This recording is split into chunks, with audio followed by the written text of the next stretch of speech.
चंद्रनगर राज्य, जहाँ 3 भाई रहते थे।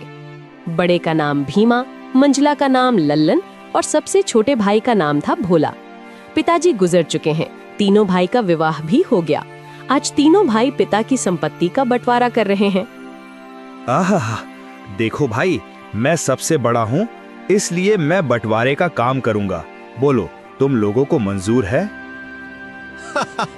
भैया, मैं तो मंझला हूँ, आप जो बोलोगे मुझे स्वीकार है। भैया, आप दोनों तो मेरे बड़े भैया हो, मैं तो सबसे छोटा हूँ। आप लोग जो फैसला करोगे मैं उसे स्वीकार कर लूंगा। पिता के जाने के बाद आप दोनों को मैं पिता स्वरूप मानता हूँ। तो फिर ठीक है, सबसे पहले हम खेतों का बंटवारा करते हैं। देखो भाई, हमारे पास 2 खेत हैं और एक मेड़ है। हम लोग 3 भाई हैं, इसलिए 2 खेत में से एक मैं और एक मंझला लल्लन का होगा और बचा मेड़ छोटा भाई यानी कि भोले का होगा। अरे वाह, बहुत अच्छा निर्णय है भैया, मुझे मंजूर है। कहो भोला, तुम तो चुप हो गए, क्या तुम्हें मंजूर नहीं? नहीं नहीं भैया, आप जो कहेंगे वह मुझे मंजूर है। अच्छा तो ठीक है, अब बारी आती है हमारे पिताजी द्वारा लगाए गए आम के पेड़ का। चलो अब आम पेड़ के पास चलते हैं। अब तीनों भाई आम पेड़ के पास आते हैं। आम के पेड़ में 2 डाली है, दोनों डालियों में आम के फल लदे हुए हैं। देखो भाई, ये है आम का पेड़। अब इसका बंटवारा भी कर लेते हैं। देखो, इसमें 2 डाली है और एक जड़ है।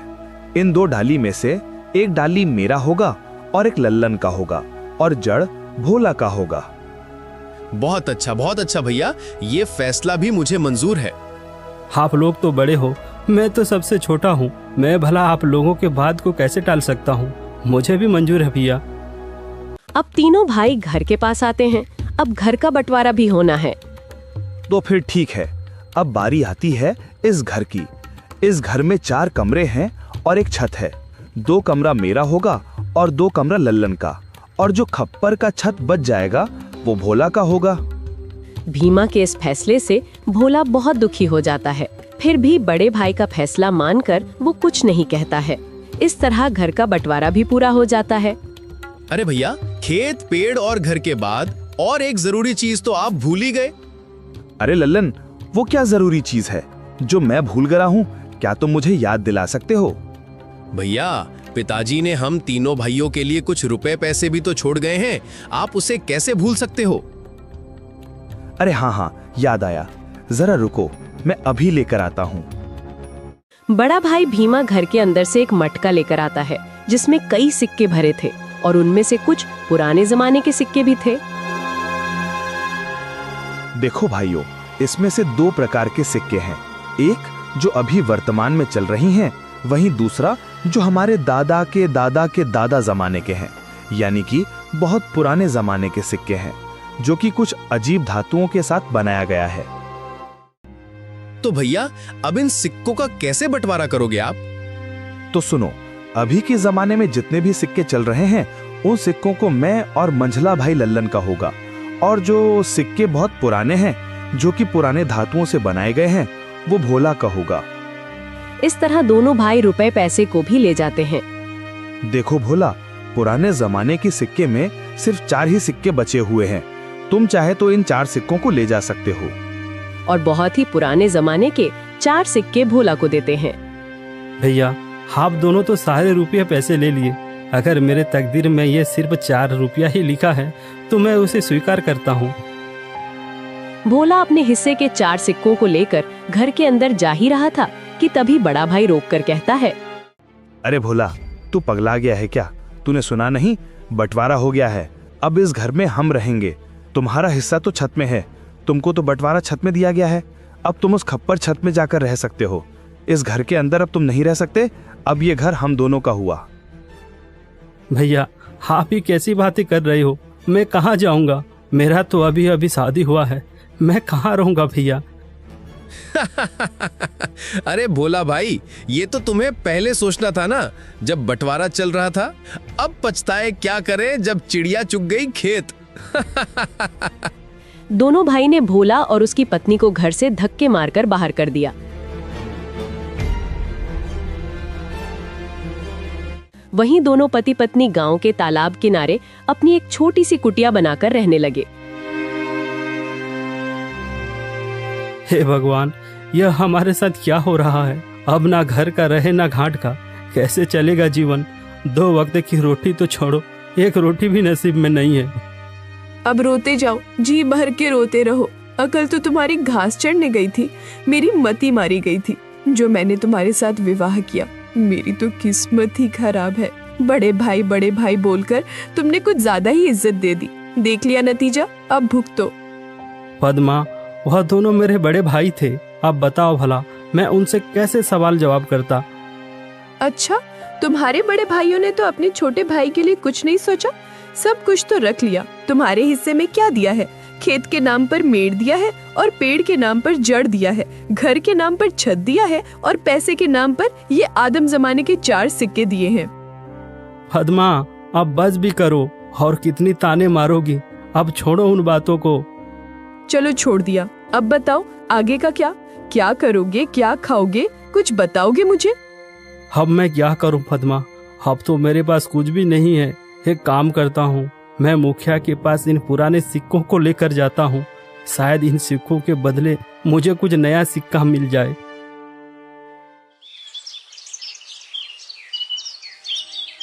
भोला बड़ी उम्मीदें के साथ उन 4 सिक्कों को लेकर मुखिया के पास जाता है।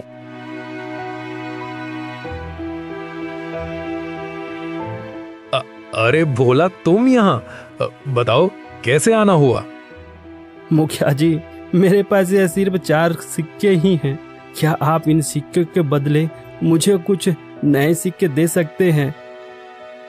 अरे भोला, ये सिक्के बेकार हैं, अब ये चलन में नहीं रहा।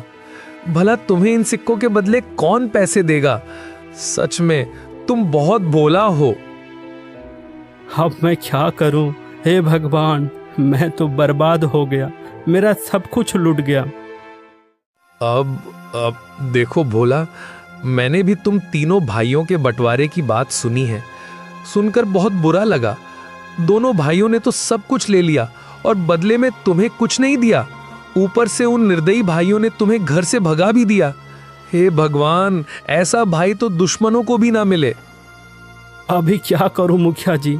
लगता है मेरी तकदीर में कुछ नहीं है, मेरा मर जाना ही ठीक है। तुम्हारी दुख मुझे देखा नहीं जाता भोला, पता नहीं क्यों।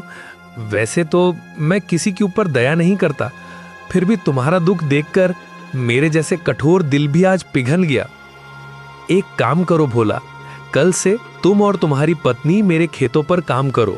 मैं जितना मजदूरी दूसरे मजदूरों को देता हूं, उससे ज्यादा मजदूरी मैं तुम दोनों को दूंगा। वैसे भी तुम्हारे पास अभी कोई काम नहीं है।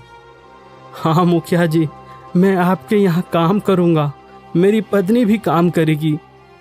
ठीक है भोला, तो फिर कल सुबह से खेत पर काम के लिए आ जाना। और ये तुम अपने सिक्के अपने पास ही रखो, शायद यही तुम्हारी 4 रुपए की तकदीर वाली निशानी है। भोला उदास होकर वापस अपने कुटिया पर आता है। भोला की पत्नी रास्ता देख रही थी। भोला अपनी पत्नी के पास आकर सारी बातें बताने लगता है। अब यही दिन देखना बाकी था, अब हमें दूसरे के खेतों में काम करना पड़ेगा। हाय रे मेरी किस्मत। अब देखो पद्मा, तुम ज्यादा ज्ञान मत दो, हमें काम मिला है, कल से काम पर जाना है। इस तरह दिन गुजरता गया। भोला और पद्मा अब मुखिया के खेतों पर काम करने लगे। रोजी रोटी का एक जरिया उन्हें मिल गया। खेतों पर फसल लहलहाने लगी। अरे भैया, इस साल तो हमारा फसल बहुत अच्छा हुआ है। हाँ भाई, इस साल तो बहुत ज्यादा फसल हुआ है। इस साल बहुत आमदनी होगा। अब चलो भैया, अब घर चलते हैं, कल सुबह फिर आएंगे।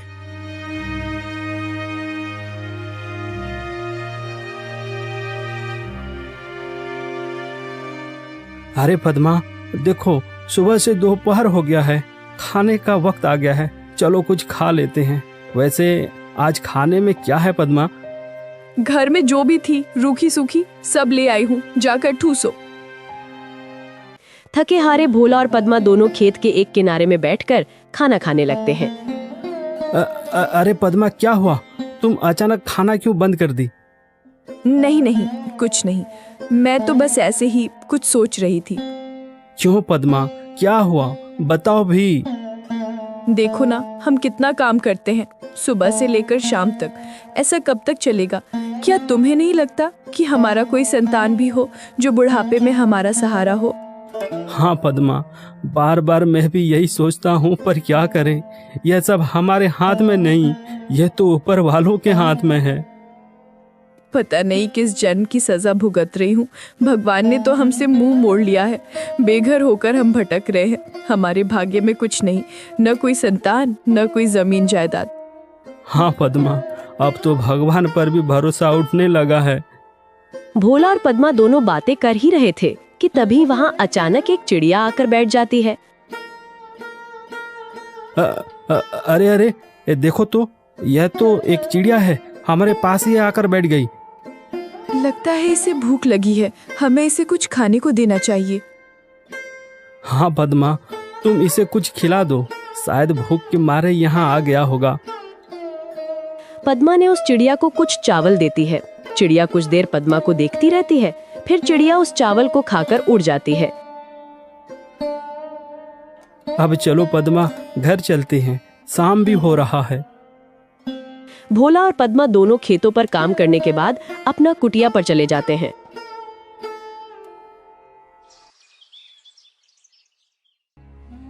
सुनिए भोला जी, ये फावड़ा उठाओ और मेरे साथ चलो। पर कहाँ? तुम फावड़ा लेकर कहाँ जाने की बातें कर रही हो? ज्यादा सवाल जवाब नहीं, मेरे साथ चलो, आज कुछ जरूरी काम करनी है। क्या? कोई जरूरी काम? वो भी इस वक्त, रात को? हाँ जी, आज हम वो काम करने जा रहे हैं जिसे आपको पहले ही कर लेना चाहिए था। पद्मा के कहने पर भोला फावड़ा उठाता है। दोनों पति पत्नी अपने उस खेत के मेड़ पर आते हैं जो उन्हें बंटवारे पर मिला था। पद्मा, यह तो हमारा मेड़ है, और वहाँ पर जो फसल लगी है, जहाँ पानी भरा हुआ है, वह तो मेरे दोनों बड़े भाइयों का खेत है, और हम जहाँ खड़े हैं यही हमारा मेड़ है। इसलिए तो मैं तुमको यहाँ लेकर आई हूँ बुद्धू। और सुनो, आप इस मेड़ को अभी के अभी तोड़ दो। ये क्या कह रही हो तुम? इससे तो मेरे दोनों भाइयों के पूरे फसल बर्बाद हो जाएगा। बिना मेड़ के भला खेती कैसे हो सकता है पद्मा? ये समस्या तुम्हारे भाइयों का है, तुम्हारा नहीं। हमारा मेड़ हमारी मर्जी, तोड़े या रखे। अरे वाह पद्मा वाह, मुझे पता नहीं था, तुम तो बड़ी होशियार हो, अब मुझे समझ में आ गया। इस तरह पद्मा और भोला ने खेत के सारे मेड़ को तोड़ दिया, जिससे खेतों से पानी बह गया और फसल बर्बाद हो गया। अगली सुबह जब दोनों भाई खेत पर पहुंचते हैं, हे भगवान, ये क्या हो गया? हमारे सभी फसल तो बर्बाद हो गया। कितनी अच्छी फसल लगी थी, सोचा था इस साल सोने के गहने लूंगा, पर सपना ही रह गया। अरे भाई, हम दोनों तो बर्बाद हो गए रे। कितनी अच्छी फसल लगी थी, अब बिना पानी से सब सूख गया। भला अब फसल कैसे होगी? अरे भैया, वो देखो, खेत का मेड़ को किसी ने तोड़ दिया है। जब मेड़ ही नहीं है तो खेत में पानी कहाँ रहेगा और हम सिंचाई कैसे करेंगे? जरूर ये काम भोला का होगा, जरूर उसने होशियारी की होगी। भीमा और लल्लन दोनों रोते हुए घर को आते हैं। घर आकर अपनी पत्नियों को सारी कहानी बताने लगते हैं। अरे ये क्या हो गया? देखो जी, मेरी बात सुनो। अगर फसल बर्बाद हो गया है तो कोई बात नहीं, हमारा आम का पेड़ तो है। हाँ, तुमने बिल्कुल सही कहा, पर अभी आम पकने को कम से कम 12 से 15 दिन और लगेगा। हाँ भैया, जब आम पक जाएंगे तो हम उसे बाजार ले जाकर अच्छे पैसे कमा सकते हैं। हाँ लल्लन, तुम बिल्कुल ठीक कह रहे हो। अब यही एक रास्ता बचा है, वरना हम सब भूखे मर जाएंगे।